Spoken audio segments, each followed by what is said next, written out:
langsung bisa main gitu. Saat abis sunat langsung bisa main. Ya. Langsung dalam otakku langsung bisa main sama istri gitu tanya. Yo, kita masuk ke episode 1 dari Dr. Note. Catatan dokter, sama saya Dr. Taufan. Nah, episode 1 ini kita mulai bikin podcast nih bro. Siap. Kita mau bikin podcast, kita mau ngundang dokter untuk bercerita ya di catatan dokter ini tentang biar bisa menjadi inspirasi gitu ya. Biar teman-teman juga tahu gitu, di balik seorang dokter itu nggak hanya nggak hanya tamat kuliah terus praktek gitu. Banyak nih dokter-dokter yang aneh tapi penuh inspirasi. Siap. Makanya kita bikin podcast seperti ini. Thank you undangannya sudah dipenuhi untuk episode 1 ini. Dan karena kita nggak bisa bikin TikTok, jadi kita bikin podcast aja, bro. Yuk. Apa kabar, bro? Siap, baik. Perkenalkan dulu, saya Dr. Ari Budi Nugraha. Saya udah kenal sama Dr. Taufan, disuruh kesini untuk podcast. Aduh, apa sih ini podcast nih, bro? Ya, jadi kita share bro, ngobrol gitu tentang gimana jadi dokter, apa kesibukan sekarang, apa inspirasinya gitu ya. Kemudian ya sambil ngobrol aja kita rekam, nanti bentuknya bisa video satu, audio satu, kita bikin ya konten-konten seperti ini supaya teman-teman yang calon dokter ataupun teman-teman di luar itu ada inspirasi gitu. Siap. Masuk. Iya. Oke. Jadi teman-teman Dr. Ari Budi Nugraha ya? Iya. Bro. Ya. Cerita dong, bro. Oke. Gimana bisa jadi dokter, bro? Sebenarnya jadi dokter itu kalau dari bahasa puisinya sih panggilan jiwa, tapi dari bahasa realitinya lah paksaan. Enggak. Jadi berarti SMA kan di Bali kan? SMA di Bali. SMA tahun berapa itu? Saya masuk 2004, tamat 2007. SMA 1 Denpasar. Terus kemudian cari kedokteran nggak lulus, bro. Nggak lulus. Yang di mana? Di mana-mana, no. Oh, Terus nggak lulus, sempat nyasar sebentar di Fakultas Sastra Inggris Udayana setahun. Oh ya? Iya, nggak tahu ya. Bagian ini nggak tahu. Salah tahu gitu kan ceritanya. terus. Ya jadi gitu. Tapi karena tekad bulat dan bulat panjang besar, jadi saya tahun depannya ngulang lagi, coba pengen jadi dokter lagi. Dapatnya di Surabaya, di Universitas Wijaya Kusuma Surabaya. Jadi masuknya tahun 2008. Ya, tapi aslinya sih 2007. Jadi ngerasain kan ketika teman seangkatan jadi kakak kelas tuh gimana rasanya? Oh, ada yang duluan. Ya 2007 kan udah masuk jadi angkatan 2007. Aku kan masuknya 2008, bro. Oke, terus selesai? 6 tahun siap. lewat gitu. Selesai 2015. Pulang Bali. Iya, pulang Bali. Terus internship balik. Yang ini udah internship berarti ya? Angkatanmu? Udah. Internshipnya di kalau nggak Situbondo, Jawa Timur. Jadi 2016 internship. 2016 internship sampai 2017 awal balik sini. Oke. Setelah itu masuk ke ngelamar pekerjaan di salah satu rumah sakit terbesar swasta di Bali. Inisial aja ya? Ya. BIMC gitu. Bukan. Itu bukan inisial. Bukan. Itu kependekan tuh, bro. Siloam. Terus inisial kan menghilangkan namanya, kita inisial aja. Ya, itu. BIMC jadi itu gitu kan. belum. Oh, Awalnya belum BIMC. Awalnya masih di Siloam Canggu Klinik. Jadi Siloam Canggu Klinik 3 bulan. 3 bulan terus moving to BIMC Ubud. Terus kemudian 2019 solo karir. Bagian solo karir ini. Solo karir aja deh. Gitu ya. Siap. Yang bagian skip aja sih lo. Ya. Bro, kan kuliah. S2-nya gimana? Belum pernah. Bro, kabarnya gimana? Nah, jadi gini kabarnya. Kita enggak apa-apa lah kita buka ya di sini. Flashback ya. 2000 berapa ya kita kuliah ya? 18 2019. 16 ya? Nah, 2018 kita kuliah ya di Undiknas, nyari S2 Januari gitu. Magister Manajemen. Udah kita kuliah bareng, terus maju proposal bareng bertiga gitu ya. Bertiga. Sama Bro Juser. Ya. Terus akhirnya saya menyelesaikan berdua aja sama Bro Juser. Berdua aja ya. Kok berdua aja, bro? Ya saya masih sibuk gitu. Jadi belum berarti sekarang? Hah? Belum berarti? Sekarang belum, tapi udah tinggal Udah selesaiin dah. Ya, habis corona ya. Terus Kan mulai biasa. project pribadinya. Oke, 2019 awal saya selesai dari perusahaan company. Saya memang punya sebuah mimpi dari dulu sebelumnya, pingin buat suatu bentukan healthcare yang unik, tapi mungkin bisa. Kalau saya sebenarnya gini sih bro. Jadi saya kalau jadi dokter tuh pinginnya bisa agak ego sedikit ya, pingin kita biar bisa menyelesaikan masalahnya pasien kita lah ya dalam hal ini. Dan kebetulan waktu dulu saya kuliah itu di Surabaya, waktu ikut bakti sosial itu saya pernah ditawarin sama senior saya, dokter juga, berarti dosen saya jadinya untuk ambil sirkumsisi gitu. Udah pada tahu gitu loh, ya. ya sunat lah, orang bilang itu sunat. Sirkumsisi apa sih itu gitu? Ya waktu itu sih nggak tahu sih, jalan-jalan aja, jadi belajar aja. Nah, and then suatu saat ketika saya selesai internship, baru mau internship, saya pernah magang di suatu klinik di Tuban. Mungkin udah well known banget untuk tempat sirkumsisi. Jadi karena masih masa-masa, ya namanya kita baru jadi dokter ya, mungkin semua dokter yang sudah pernah ataupun calon-calon dokter pasti udah habis UKD itu merasa everything is, I can do everything, kayak gitu dah. And I want to try everything new gitu. Oke. Jadi saya waktu itu di suatu klinik tersebut ternyata punya layanan khusus sirkumsisi ataupun sunat ataupun kitan orang bilangnya. Jadi ada pondok kitan. Saya diajarin sama senior saya di sana. Pertama cuma lihat terus caranya. Ya seperti itulah yang kita tahu gitu. Terus lama-lama ada seminar, ngikut, lihat, terus ternyata kok menarik itu dari sisi apa? Ternyata di Bali ini tempat seperti ini jarang untuk difokuskan, jarang. Dan untuk demand-nya saya rasa ini banyak opini saya sih, kayaknya sih besar. Karena apa? Karena di Indonesia itu ternyata kalau dilihat dari data 2 juta anak per tahun itu sirkumsisi. Sedangkan untuk di Bali sendiri kayaknya belum well known Untuk orang sirkumsisi. untuk sirkumsisi. Padahal ya ketika saya di klinik tersebut udah lumayan banyak sih. Jadi nggak hanya, mohon maaf ya, jadi sirkumsisi itu kan kita terkenal banget kalau di Bali itu hanya untuk mungkin saudara-saudara kita yang Muslim. Related sama Religion. religion. Padahal kan sebenarnya juga buat semua Buat ya. semua sih. Dan ternyata problemnya juga banyak sih. Jadi banyak anak-anak yang infeksi.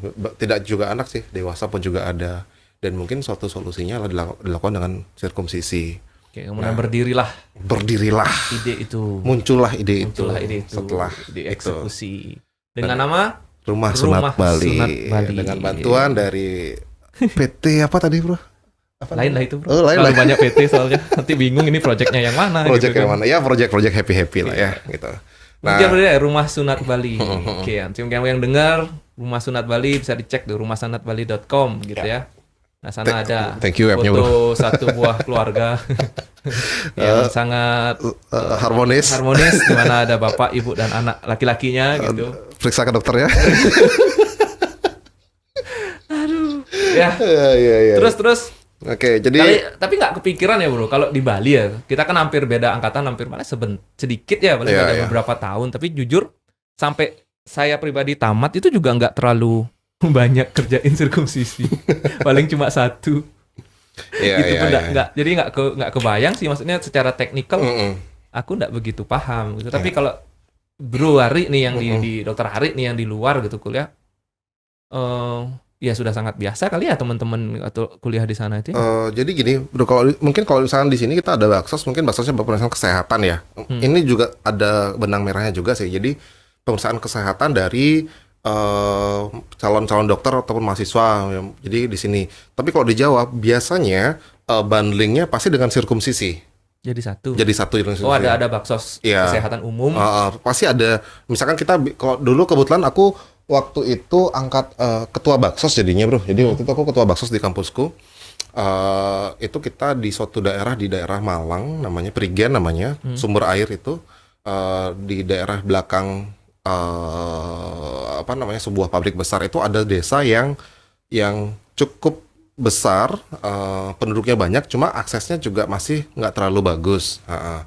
Nah itu ternyata waktu kita ngadakan baksos di sana tuh kita tidak hanya baksos kesehatan saja, tidak hanya kita menyumbang beberapa fasilitas kesehatan, biasanya kan WC apa semuanya, edukasi kayak gitu kan. Ternyata ada satu layanan dari dokternya memberikan surat gratis, surat massal waktu itu. Jadi teman-teman yang peserta-peserta baksos tuh boleh melihat, boleh kalau misalkan sudah pernah ikut tekniknya ataupun technical skill-nya, boleh ikut jadi asisten waktu itu. Dan lumayan sih waktu itu, kira-kira ada 20 atau 50 anak ya sunatnya. Karena memang kan di sunat itu kalau di Jawa pasti rame ya gitu. Nah, saya punya ide sih, di Bali gimana ya? Karena mohon maaf ya, pengalaman pribadi juga sih dulu pengalaman pribadi, aku disirkumsisi umur 12 tahun, itu di suatu praktekan dokter di Bali. Mungkin dokternya sekarang sudah almarhum, senior banget mungkin di Bali. Jadi karena ada saudara yang beragama muslim waktu itu, jadi saya ikut aja sih. Ternyata menyakitkan bro. Menyakitkan banget. Bagian itu ya jangan bisa ngilu-ngilu ya. Enggak sih, artinya gini ya, setelah sekian tahun banyak teknik itu berubah teknik gitu itu ya? berubah. Dan saya ngerasa aja kalau kita di Bali dari sisi sosialnya kan benar-benar awam banget, tapi beberapa teman-teman di rumah, teman-teman kecil saya ada yang disunat itu karena infeksi. Infeksi. Which is misalkan saya berpikir, oke lah, kita nggak ngomong yang mungkin saudara kita yang muslim. Untuk yang non-muslim misalkan, jika mereka sirkumsisi, pasti mereka dilakukan mungkin ya itu privately ya, diam-diam ke dokter ataupun ke rumah sakit seperti itu. Dan saya rasa insidennya pasti cukup tinggi di Bali. Dan ya saya hanya berusaha untuk membantu saja, memfasilitasi mereka, masyarakat aja sih yang mungkin yang memang sadar akan artinya sirkumsisi dan mungkin kesulitan untuk menemukan di mana sih kita bisa melakukan sirkumsisi di Bali, di mana di tempat yang mungkin sirkumsisi itu tidak well known. Nah, seperti itu aja sih, bro. Iya. Iya sih ya, bingung juga ya. Hampir sebagian besar juga enggak. Iya, artinya kita mengedukasi juga bahwa sirkumsisi itu sehat loh gitu ya. Ada beberapa faktor risiko yang bisa diturunkan gitu ya. Kan itu juga nggak terfasilitasi sih dulu, nggak ada yang menyuarakan itu. Masih sirkumsisi masih related sama religion mungkin gitu ya. Terus, dan dewasa ada bro? Ada bro, justru di Bali itulah. Jadi itu adalah suatu, kalau kita ngomong masalah bisnis, adalah segmented market yang kita nggak tahu ya. Ternyata ada demand orang dewasa itu sirkumsisi di Bali dan jumlahnya. Jadi gini bro, di dunia sirkumsisi itu kita punya sejenis perkumpulan sendiri satu Indonesia. Kita sering tukar pendapat, tukar share pengalaman dan bagaimana gitu. Ternyata jumlah sirkumsisi di Bali itu insidensinya tinggi ketimbang teman-teman saya yang ada di luar Bali. Kenapa? Ternyata ada beberapa faktor. Pertama, mungkin karena yang orang dewasa nih. Dewasa ya. Oh, terus? Kalau misalkan itu emang syarat untuk masuk agama Islam adalah, maksud saya lah mu'alaf harus disunat seperti itu, otomatis kan dia dewasa sunatnya. Itu yang pertama. Terus kemudian kita kan di sini banyak sekali terjadi pernikahan beda agama di Bali ataupun beda kebangsaan ya. Nah, jadi banyak turis di Bali datang punya pasangan orang ketemu di Bali, mungkin pasangannya mungkin persyaratannya jadi pindah religion seperti itu. Dari pasangan biar kelihatan baru gitu ya. Iya memen. Tuh bagian itu nggak bisa di-delete lagi ya. Udahlah, lanjut deh. Nah, jadi terus kan kedua, karena kita nggak teredukasi untuk sunat dari usia kecil, nah itu there's a problems. Jadi beberapa ada pasien saya orang dewasa, even itu saya senang ya sama teman kita orang Bali, kalau orang Bali bilang sunat karena ya mereka mungkin baru sadar atau ada tanda infeksi. Kebanyakan sih infeksi sih bro. Berarti kan ada case ya? Iya ada case. Dan itu jadi gini, saya buat suatu bentukan layanan kesehatan yang sebenarnya berbasis dokter praktek, biar tidak salah dari sisi legal dokter praktek, cuma karena sirkumsisi ini sebenarnya dalam kompetensinya adalah 4A untuk dokter umum, berarti saya masih melakukan dengan beberapa persyaratan ya. Contohnya seperti misalkan dilakukan dengan biusnya lokal, seperti itu, teknik-teknik yang standar saja, dan tidak menangani kasus-kasus yang berkaitan dengan kelainan anatomis, misalkan seperti itu. Itu sih. Tekniknya udah berkembang kan sekarang kan, bro? Yap. Kalau dulu kan masih apa ya, di bedel lah tadi di aduh kok bahasanya di bedel kan, kalau Jeder. di apa ya, dipotong gitu lah ya. Ya, Kemudian dijahit ya, gitu. ya. Nah, tekniknya sendiri aku jujur nggak kebayang, bro. Nggak kebayang ya. Nggak kebayang bener. Kalau secara garis besar deh gitu. Jadi Siapa tahu yang sebenarnya denger dia punya anak kecil gitu. Kalau aku sih nggak punya anak cowok gitu ya. belum. Jangan lagi lah, udah 2. Udah enggak lah. Kalau nggak Perhatiin enak aja bilang ini. Mudah-mudahan istriku denger gitu. Enggak lah. jadi enak kan. Terus. Jadi perkembangannya begini. Jadi kalau saya kan karena kita kedokteran ya, jadi kita pasti acuan kita jurnal-jurnal, terus kemudian penemuan-penemuan riset medis berikutnya. Sebenarnya secara prinsip sama aja semua. Saya pernah ketemu dokter yang sudah senior dalam dunia sirkumsisi. Mungkin saya tidak sebut namanya di sini. Jadi beliau itu selalu bilang jika apapun metodenya, basicnya pasti dengan metode konvensional seperti itu. Metode konvensional itu adalah metode teknik bedah. Kita bilang teknik bedah konvensional. Nah, metode-metode yang baru itu hanya menyempurnakan metode sebelumnya dan membantu operator menemukan benefit-benefit lainnya. Contoh misalkan zaman dulu nggak ada metode yang seperti baru, jadinya dilakukan dengan teknik bedah dan masih dijahit jadinya seperti itu ya, jahit otomatis, which is itu bagus, sangat bagus, baku, which is keterampilan seorang dokter diuji untuk menghasilkan hasil yang estetik. Tapi dengan bantuan alat yang sekarang mungkin misalkan dengan dicetak ataupun apa, semuanya bisa menemukan form bekas luka scar yang lebih baik. Lebih cepat sembuhnya. Kalau sembuh itu saya nggak boleh bilang lebih cepat, karena penyembuhan itu faktornya banyak ya, biar kita nggak salah. Karena benar-benar diskusi kesehatan tuh benar-benar harus di tengah-tengah banget, harus bahasa yang mewakili banget. Kita nggak boleh menjanjikan promises, nggak boleh. Biasanya saya info adalah sembuhnya tergantung dari metode, kemudian usia pasien. Which is kalau misalnya anak-anak itu pasti 7-14 hari. Kalau dewasa ya more than that lah. Lebih gitu. lagi ya? Lebih lagi. Cuma perbedaannya begini bro. Perbedaannya gini. Kalau kita melihat sembuh itu dari sisi luka, berarti kan berkaitan dengan sel tubuh, semua proses penyembuhan dan lain-lain. Tapi kalau kita melihat perspektif sembuh itu dari kapan seseorang itu bisa beraktiviti kembali, nah itu mungkin bisa kita informasikan pada pasien kita bahwa aktivitinya bisa dimulai as soon as possible, jika memang nyeri sudah hilang. Dengan nyeri ya sembuh dalam artian beraktivitas normal. Ya dong gitu. Ya. Gitu. Kan beda lah. Karena kita kan hanya rawat jalan bro. Jadi kan kita one day service. Jadi pasien datang lakukan screening, cek, bla-bla, pemeriksaan fisik, semuanya udah oke, inform consent, dah gitu tindakan, habis tindakan efek bius masih ada, pemulihan sebentar terus pulang seperti itu. Gitu. Ya kita make it simple aja sih bro gitu.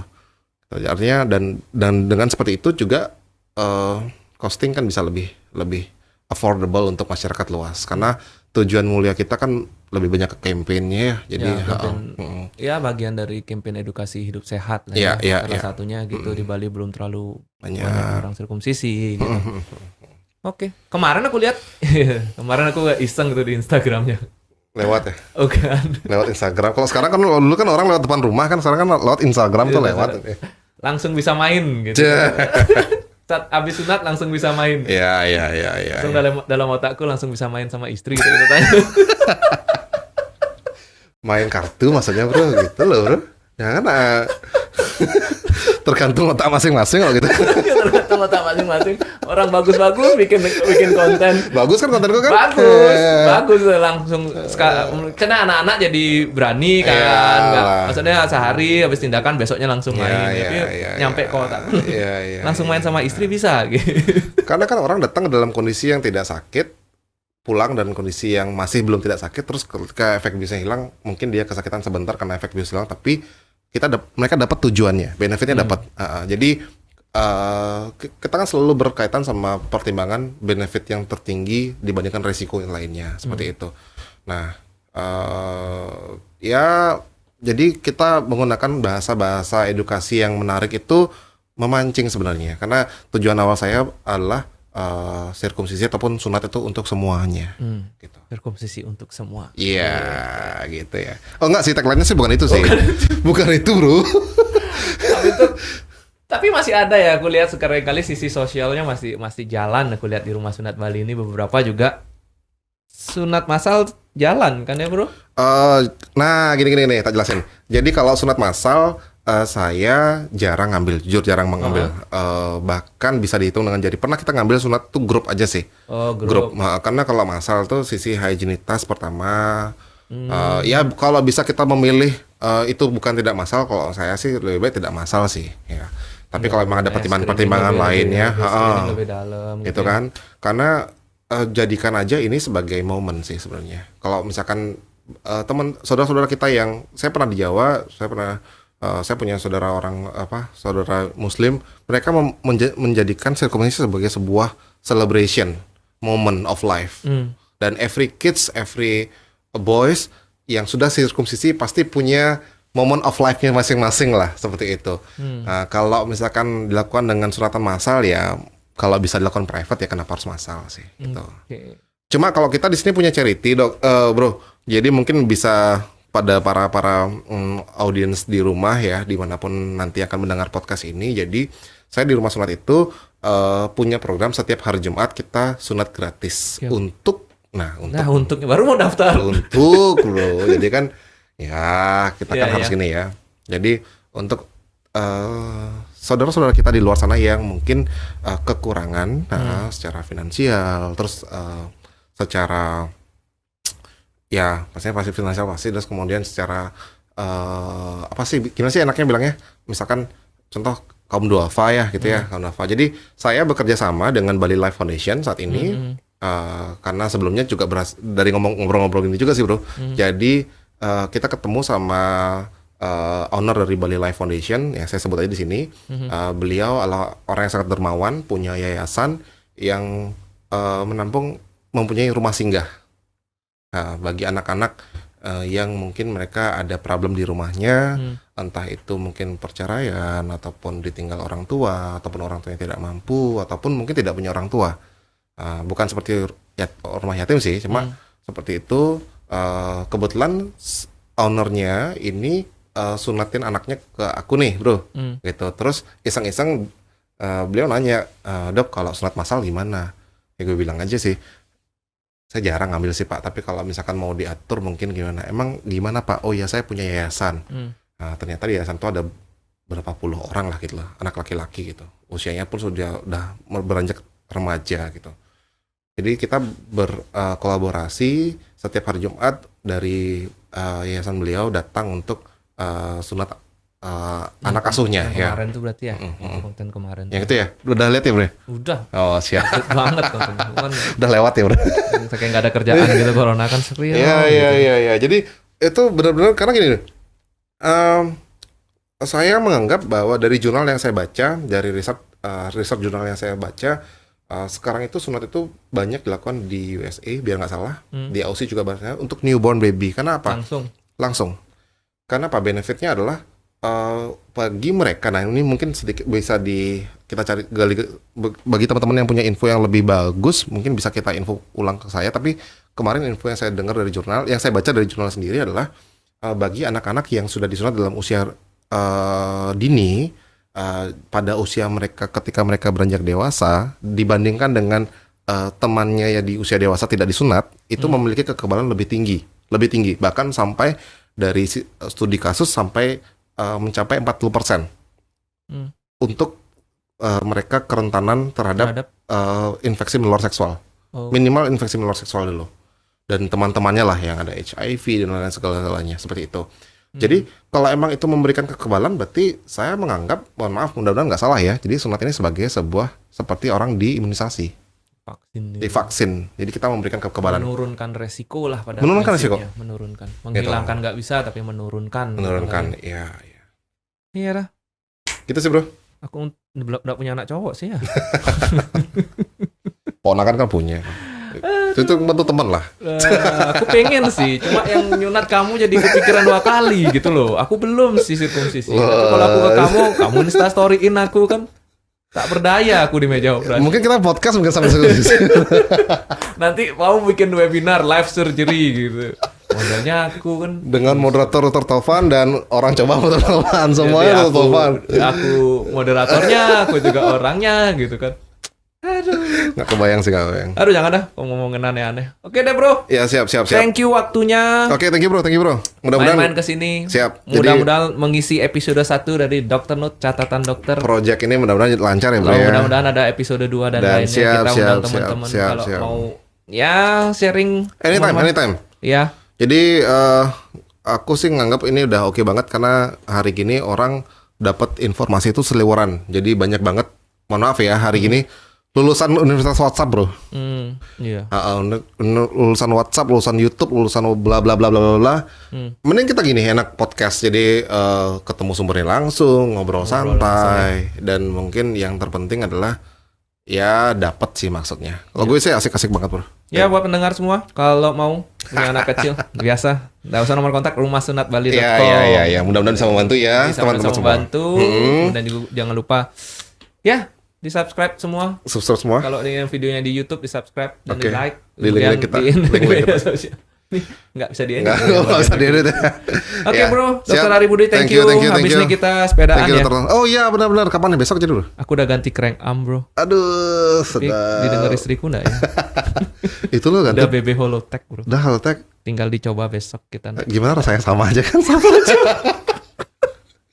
Kamu bilang merasa banget, aku ganti cranknya. Ternyata sama aja. Enggak beda-beda. Jadi kapan hari? Lu kita jadi ngomong sepeda. Iya udah kita keluar dulu dah. Nanti kita ngomong sepedanya habis ini. Oke, thank you semua. Gitu. Bye-bye. Bye.